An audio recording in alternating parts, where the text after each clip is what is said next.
Hello, welcome to the Better Outcomes Show, where we explore the possibilities of a new healthcare. Each episode, we bring you a conversation with leaders across the healthcare industry, exploring topics ranging from new treatment techniques and interventions to novel service delivery methods and business models. And now your host, Rafi Salazar from Rehab Practice Solutions, a leader in patient engagement and retention strategy. Let's explore the possibilities of a new healthcare. Hey, welcome to another episode of the Better Outcomes Show. I'm your host, Rafi Salazar from Rehab Practice Solutions, but I'm sure you already heard that in the intro. If you are new to the show, welcome. We are all about pushing the boundaries of our healthcare paradigms, whether that be business models, organizational structures, service delivery, techniques, or methodologies. We're all about trying to do basically what is in the best interest of our patients in order to promote better clinical outcomes, but also to make healthcare human again. That's one of the things that I'm very, very passionate about, is putting the focus of healthcare back to where it should be, which is ultimately the patients, the people that we serve, whether you're a clinician, a boots on the ground clinician, or whether you're an administrator or executive on a leadership team in a healthcare system or hospital. Really, we are only around and we only have jobs because we are meant to serve, meant to care for those that come to our clinics, right? And if you want any more information about that, we had a great conversation with Larry Benz, who wrote a book called Called to Care on one of these previous episodes. You can scroll through the archive at betteroutcomes.show and find it. It was a really, really great interview all about making healthcare more personal again through practicing empathy and positive psychology and that sort of stuff. It was a great show. I'd encourage you to go back and listen to it if you haven't.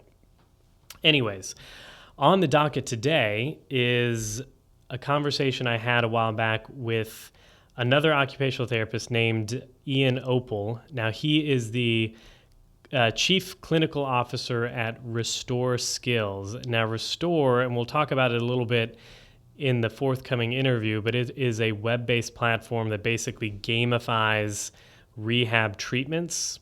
So they're primarily focused on the skilled nursing facility, so the SNF, the geriatric population, but the technology kind of outgrew out of a pediatric model. So this is one of those things that kind of spans the life cycle, if you would, the lifespan of humans. So we talk a little bit about Restore Skills and some of the ins and outs of that software in particular, but really what I wanted to focus with him on and what we talked about a lot was how do we get clinicians to adopt new technologies or new treatment methods or new anything, really? If you've been in healthcare for a while, like I have and like Ian has been, you've likely come across a clinician somewhere, whether it was somebody that you were supervising or somebody that you were working with, who at the end of the day just was stuck in their ways and didn't want to change. So we talked a little bit about that. In particular, in Ian's role, he's trying to help some of these organizations that are getting started with Restore, get them up and running and utilizing the software and seeing the benefits. And one of the things he runs into is clinicians not finding the value or not seeing the use in it. And when you dig down into it, a lot of times it's just they're not willing or not wanting to change what they're doing. So we talked a little bit about that. And I thought it was an interesting conversation. Hopefully you find some value out of it. So without any further ado, here's Ian Opal from Restore Skills having a conversation about how we drive clinicians to adopt new technologies. Hey, Ian, welcome to the show. How are you? I'm fantastic, Rafi. Thanks for having me today. Yeah, thanks for being part of what we're doing here. So for those who don't know you, give us a little background about yourself and what brings you to what you're doing today, which is working in tech. Well, most importantly, my background is that I'm an occupational therapist, have been for 25 years. Clinically, my passion has always been dementia-capable care. So 20 years I've been certified as a dementia-capable therapist, and it taught me early on the importance of having a person-centered approach. And so I had to learn when I was working with individuals with dementia that it's important that you learn their interests, habits, tendencies, preferences, work history, family history to gain their trust and agreement before even being able to do anything clinically. Why am I giving you that intro is I had no idea I would become so well rooted in person-centered care. And over the years, I had a career both in operations, clinical, and I've seen a real drop off in a person. Even though we talk more about it, I've seen a real drop off clinically of therapists today engaging their patients for the best possible experience to get the best possible outcomes. So about a year ago, I stepped away from the operations side and invested in the digital health field and have been working on developing a product called Restore Skills, where today I'm serving as the chief clinical officer for this new technology. Awesome. Cool deal. And so I guess we'll just talk about Restore for a little bit. So what is Restore Skills and how do we use it, or how do you use it? Yeah. So Rafi, one of the things I really enjoyed was always trying to bring something new and engaging to the clinics in which I worked. I tried the Wii and I tried some other products that would make therapy more fun, while also giving me the opportunity to work on skill building. And yet I had problems because if somebody else was using the Wii, I couldn't get on it. Yeah. Or if I had a patient who didn't want to come down to therapy, I wasn't going to take apart the Wii and go set it up in their room and then move it. And obviously with our pandemic, nobody's doing that these days. So Restore is the first web-based program that's intended to gamify skill building. So as long as you can have an internet connection and a device with a webcam, you can turn it into a skill building station that works on mobility, range of motion, coordination, cognition, life skill readiness, and more.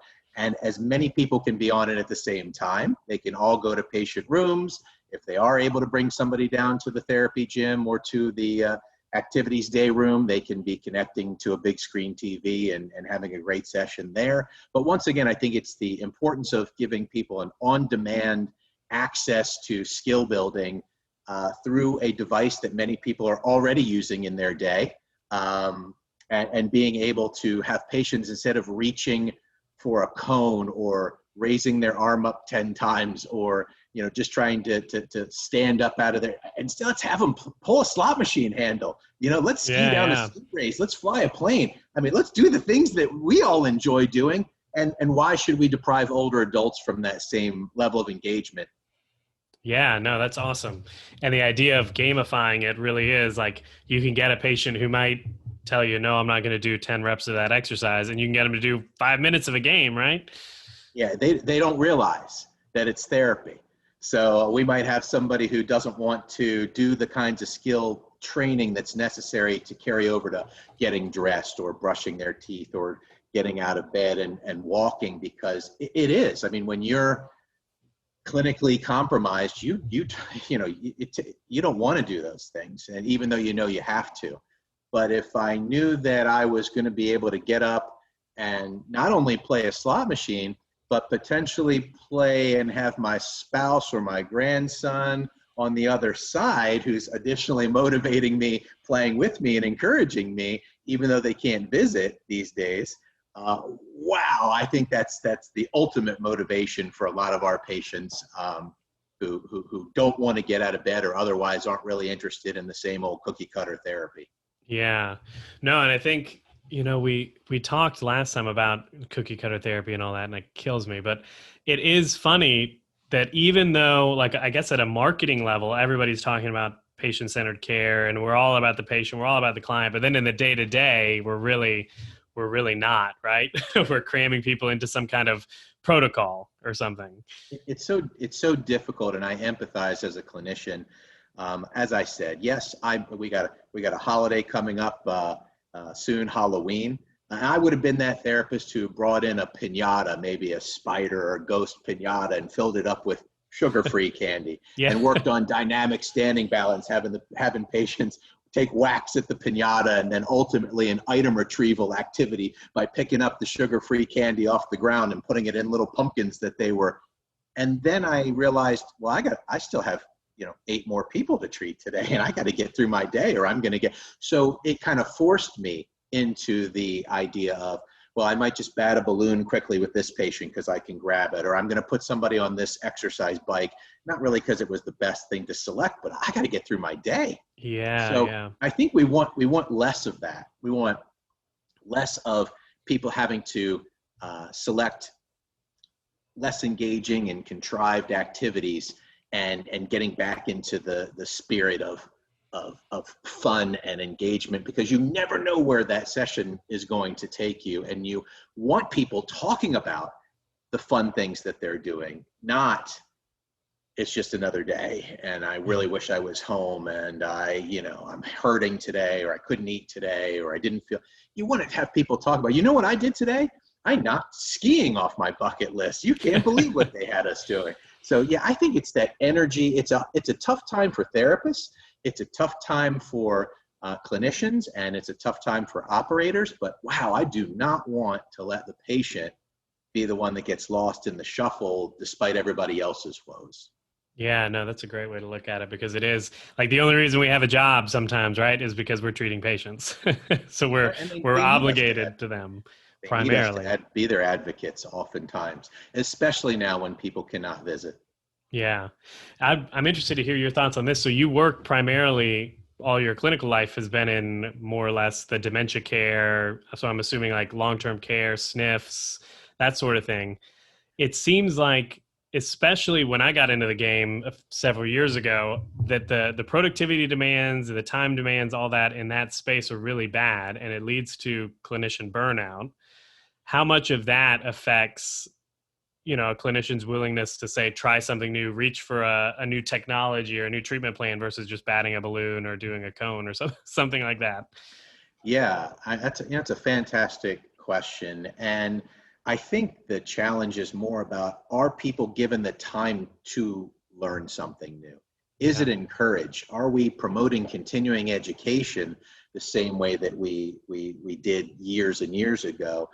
Or are we putting that onus on the clinician to take their own level of engagement to learn something new, and hoping they come back and try to educate the rest of the team? So I think when you're not really given that time to learn and you feel like you always have to be perfect, it definitely is a barrier to, that's why, I think one metric that people should evaluate, since they evaluate productivity, is active participation from patients. How many refusals, how many, are people making progress towards their outcomes? Are they feeling that they're being given, quality attention and engagement? I think if that was a metric that we tracked and balanced out against productivity, I think things would be a little bit different. But I will tell you, everybody is looking for that new innovation. They want something that's going to help accelerate outcomes, give more data, be able to take that data and streamline best practices. So let me not downplay the importance of the fact that people are looking for innovation. I think what you and I are talking about is the challenge that if you throw innovation to a team that's an underperforming team, it doesn't go anywhere. It ends up on a shelf, or it ends up Yeah, unused. exactly. But if a leader can develop a high-performing team and then select the right kind of technology, they'll do things they've never done before. And that, I think, is trying to find the perfect fit of a product and a customer. Yeah, yeah. Well, it's funny. I've read a little bit of Peter Drucker every now and then, and he talks about the necessity of innovation, obviously, in a field, but the very idea that efficiency and innovation are sort of polarizing, right? Like inefficiency by its nature is, or not inefficiency, but innovation by its nature is not efficient, right? Because you're trying out what works, you're trying out what doesn't work.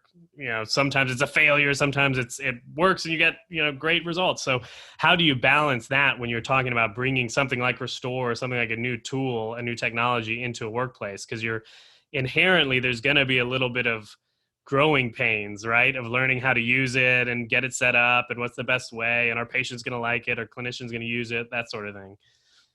So I'll just throw one other thought your way with the point that you're making is, now that I'm on the technology development side, I am realizing technology is developing faster than ever to work around people who are resistive to technology. Yeah. So those who are failing to embrace are actually the catalyst, but you're right, it makes the fit a struggle because you can't start with that, right? I can't just say, oh, we don't need therapists any longer because we now have this product. You need the therapists. You need to study the tendencies. You need to understand what gets the best outcomes. You need the data. And then you can introduce smart learning and ways to perhaps move past some of the sluggish or laggards, the late adopters in the technology side. So I think, again, it's more about finding the right individual for the right technology or innovation. It's, the right product, the right service. It's not for everybody. I'll just share, I had a funny story for me. When I was in occupational therapy school, we were learning about electrical stimulation, and someone had put a couple of electrodes to move my biceps, get my arm to contract.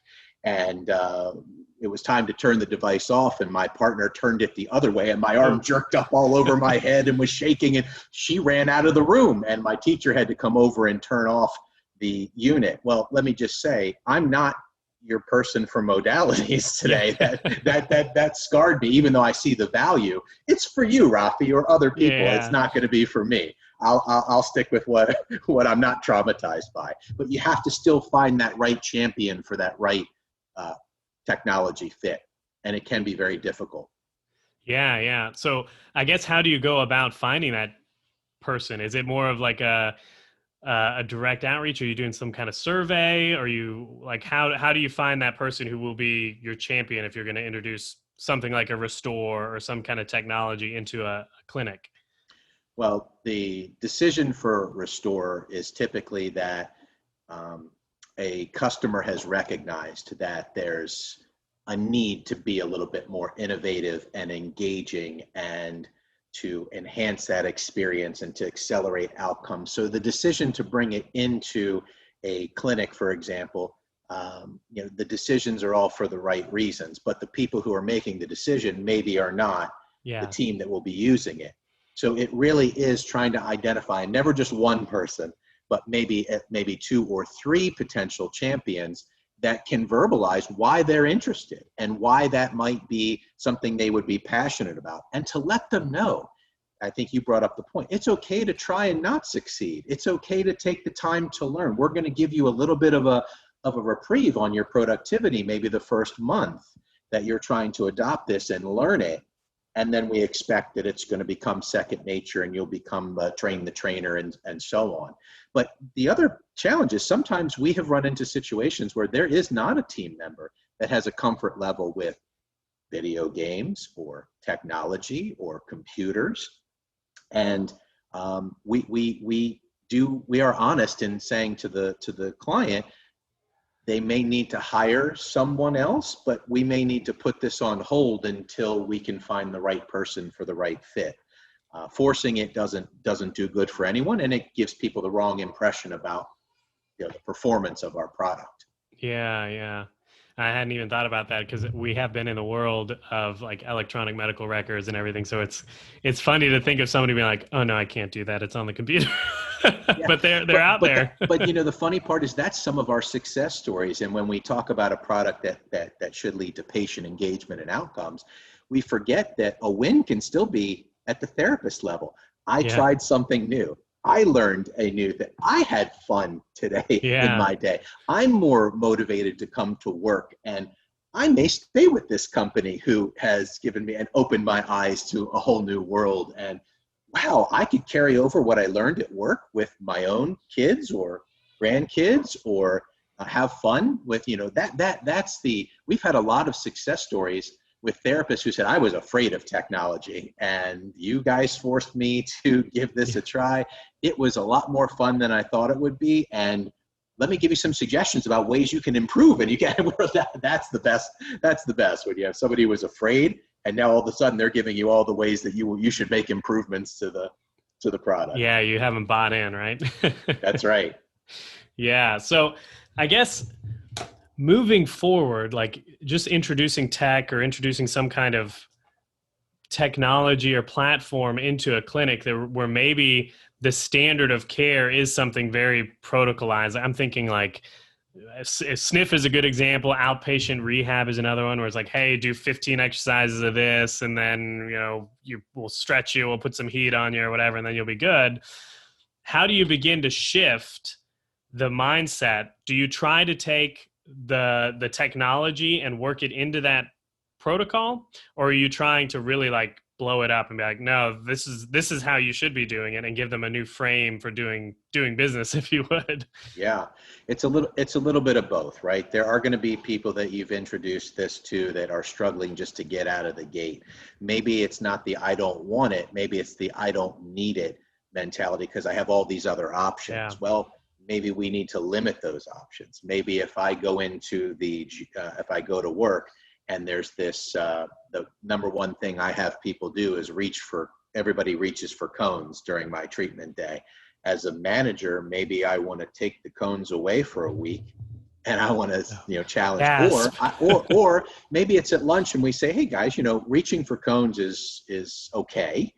What could be some ways that we might be able to use something like Restore to get the same kind of movement pattern? Could we use Restore and have them rock climbing to the top of an ancient temple with the same motions? Could we have them flying a plane with the same motions? What are ways we could do something that's going to be more fun, engaging, enjoyable for everyone, and probably get them to stand longer, move more, smile more, refuse less? Yeah. I think so. You have the nature of having to limit people's options, but other than that, we absolutely have people that will integrate Restore into a protocol. So if I was working on a skill with a patient such as self-feeding, and they needed to practice, well, patients who are having difficulty feeding themselves, as I would assume you would imagine, are not that motivated. Yeah. When it comes time to, no one wants, from a dignity standpoint, to rely on someone else to help me get through a meal, or to open my containers, or to, put food in my mouth I'm a foodie, Rafi. So that's definitely an area of dignity for me. So instead of going right to practicing a meal, what's great is Restore works with any red, green, or blue rounded object. The webcam detects the red, green, or blue rounded object, and that becomes the controller on a game. So if I have a strawberry that I'm having to hold on to, or a grape, or a cherry tomato, or something like that I'm practicing different finger prehension for finger foods and practicing the movements and sustaining the movements in the game. Now I know I have the ability to hold the food item, and I have the endurance and activity tolerance to be able to bring it to my mouth. I could also hold a utensil and have, whether it's red, green, or blue Play-Doh or something on the other end, and I could have just them practicing holding the utensil and playing a slot machine or a game for 5 minutes. Now they're building up that endurance, that coordination, and then follow it up with a self-feeding activity where they're actually trying to bring food to mouth. And now they have the confidence, they know they can do it, and now that it was that confidence boost that was the key to their motivation, that now they're gonna, and when you see the look on somebody's face when they've achieved something that they didn't think was possible, it's priceless. It really is. Yeah, no, that's great. And it sounds like a lot of those treatments using tools like this are moving really into that, the payment models are changing and people are moving into value-based care. And I'm assuming something like this, a technology that's allowing people to do that, fits more in line with some of those, right? It does, and you're gonna get a lot of data. The challenges for therapists is what do I do with all the data? Yeah, that's a good problem to have, because I don't remember the last amount of data that a balloon ever told me. How hard somebody was hitting it, how many times, if they used proper form, if they succeeded. So it's trying to find a balance. You don't want to over protocol something like this. You want to give people that opportunity to access it, play it how they want to, be a part of the action. I think that's the other thing that therapists do minimize, is the importance of what's called patterning behavior. So if I had somebody that I wanted to work on standing and lateral mobility and squatting, and I just put them in front of a game or a mirror or something like that, and said, this is what we're going to do, I'm going to get limited results. If I actually demonstrate for the player is what we affectionately refer to patients as. If I actually take a turn myself and I demonstrate what's required in the movements of the game, now it's the patient or player's turn. They do so much better. And the therapist, that's billable, Rafi. That's therapy. That's the right thing to do. I think therapists worry that if I took a turn, that's just me. That's irresponsible. It's the opposite. Your patients are actually going to do much better when they see, they understand, they can mirror, they can pattern what's expected of them. And so I do encourage that. Yeah, no, that's awesome. And I think that's true. Like we as clinicians should be kind of modeling or guiding our patients through, right? It's not just do this is how you do it, go and do 50 reps or whatever. Like being there right next to them, standing up and down or leaning side to side gets them engaged, right? Yeah, one of the challenges that often gets communicated to us is, well, we tried it with some patients and they just didn't get it. They didn't understand what to do. They got frustrated and they didn't like it. And you're saying, well, just putting someone in front of a game and saying good luck is not real. Number one, that's not great. But number two, that's not skilled, right? So as a therapist, my job is to be alongside the player, offering tactile, visual, verbal, cognitive cues that will help them experience success and not frustration, and then try to back those cues down so I can see what their best ability to function and perform is. When there have been times that someone will see what I'm working at when I was able to go to the clinic and work with patients and show them the level of engagement. Patients would often say, "I don't want to play games." That's okay. As a therapist, I'm not there to play games. I'm there to work on functional skills. So I'll say to the individual, "Don't worry about the game. Here's the movements we're working on. Here's the things it's all in line with the game is just secondary to be a bit of a distraction. We're going to work through these movements." And every time so far, I've had that. I will have a player turn to me at the end and say, "Wow, that was more motivating than I thought it was going to be," because it was more of that fear. I'm afraid I'm not going to succeed. I'm afraid I'm not going to be good at it. So I'm going to tell you things like, "That's stupid," or "I don't want to play," but as a therapist, you have to understand when they legitimately do not want to play, or if they're just afraid that they won't succeed. And so then you shortchange them on missing out from something that really was going to help, again, accelerate their outcomes. Yeah. It all goes back to the people, right? People connection. It seems like, it comes up all the time when I'm doing these interviews and talking, and people are like, no, you really just need to be empathetic and understand where the patient's coming in, try to figure out where they're at, right? Like you as the clinician needs to understand, okay, this patient might be saying they don't want to play, but is it really because they're scared of failing, right? You're right. I have a story of that came to me of a lady who has Parkinson's. So she has tremors, both throughout her body, but also in her face, to the point where she's hard to understand. And she's so self-conscious about that forget COVID, she wasn't coming out of her room just because she was feeling like she was being judged. But she did live near Atlantic City, New Jersey. She did enjoy going and playing slot machines and casino games. So we had a therapist would take Restore to her room and engage her with some casino type games. And the therapist pointed out to her, "You won't believe this, Mary, but you've been playing for 15 minutes. Your tremors are gone." Her tremors had subsided because she was engaged and immersed in the activity. The effects of the non-tremoring lasted another 10 or 15 minutes. Then the tremors would come back.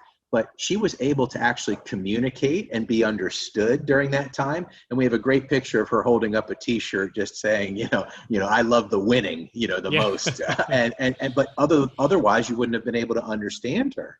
We had another gentleman who was quadriplegic after an accident. In other words, he really only had the ability to move his head and neck. And we had a very creative therapist come in and put a face shield over him with a little sticker that works as a controller at the top.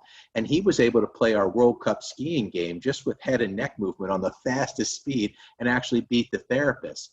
To be honest, even myself, Rafi, I probably would have said, well, a quadriplegic patient may not be a good candidate for Restore. And I was so happy that this therapist didn't shortchange this individual, and he actually went home with Restore, because you can, since it's a web-based program.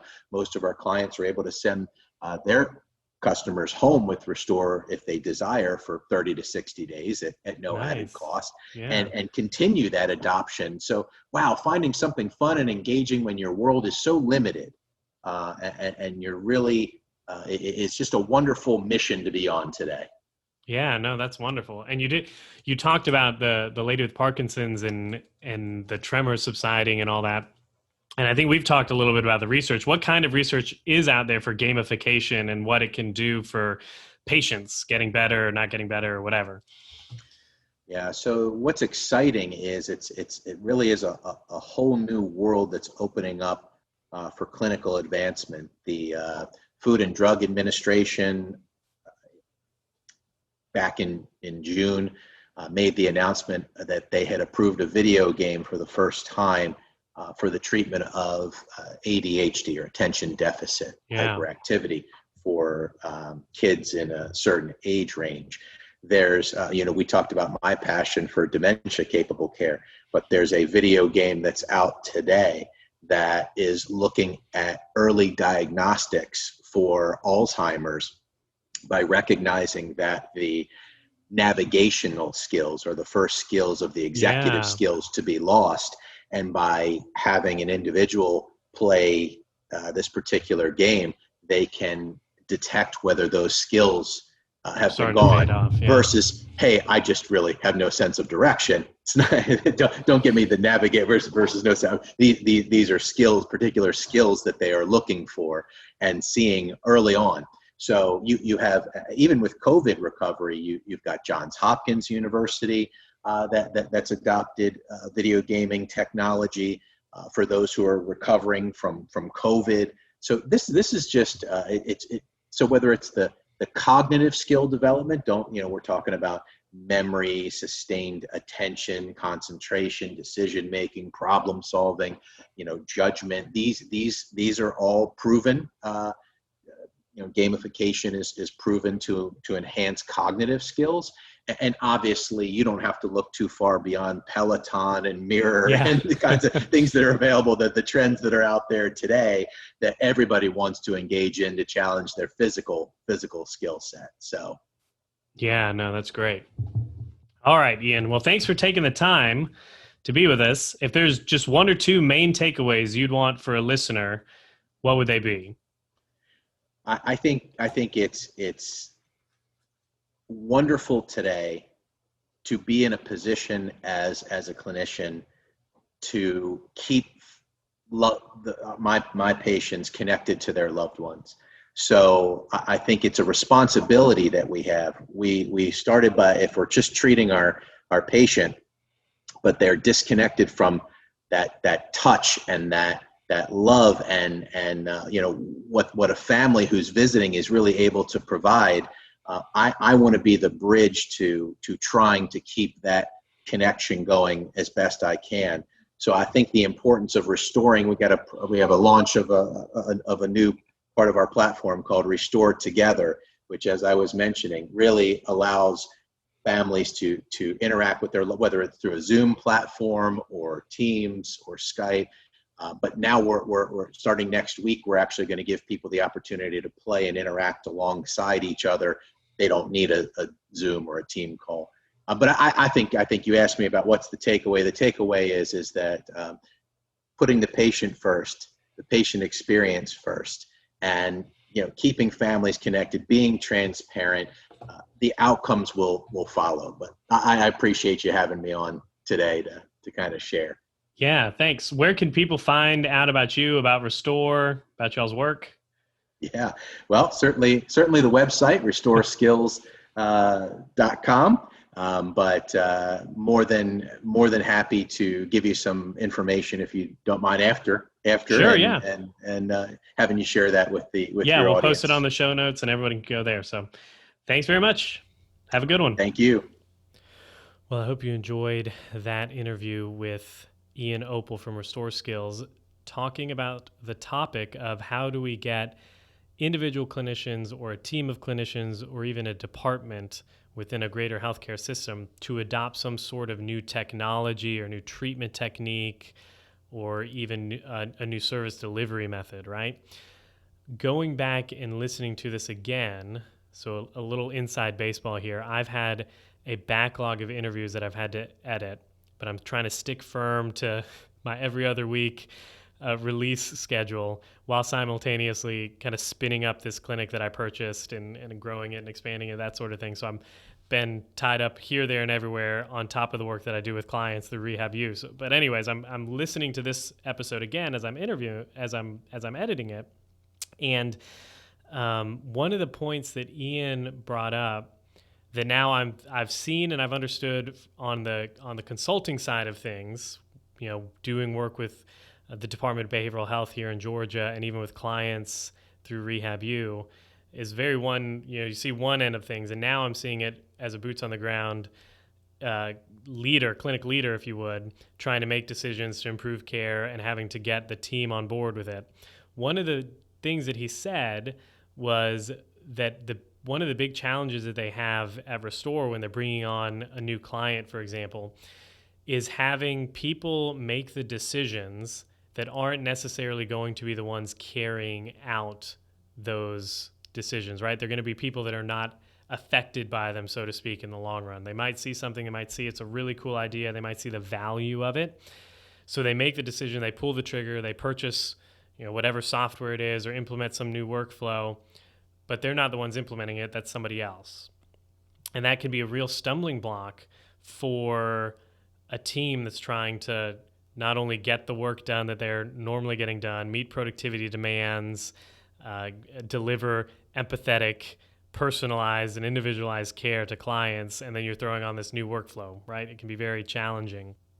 And it brings to mind something that happened when I was still at the Department of Veterans Affairs, and it was an idea that somebody somewhere, probably in Washington, had that was going to make, what was it going to make? It was going to make scheduling patients, checking them into their appointments, giving them information about their appointments and their upcoming scans or labs or whatever it is. It was going to be kind of a one-stop shop in the form of a kiosk. So the way it would work is a veteran would come in to the waiting room of a clinic that they had an appointment with, and they would sign in at this kiosk, and this kiosk would not only check them in for the clinic and let them know that the patient was there and they're ready to be seen, but it would also have a whole bunch of information that the patient could access, whether it be maybe a secure message or maybe a receipt or an invoice for maybe a copay that they had to pay or that they had outstanding, or maybe even upcoming appointments. So it was supposed to be a one-stop shop.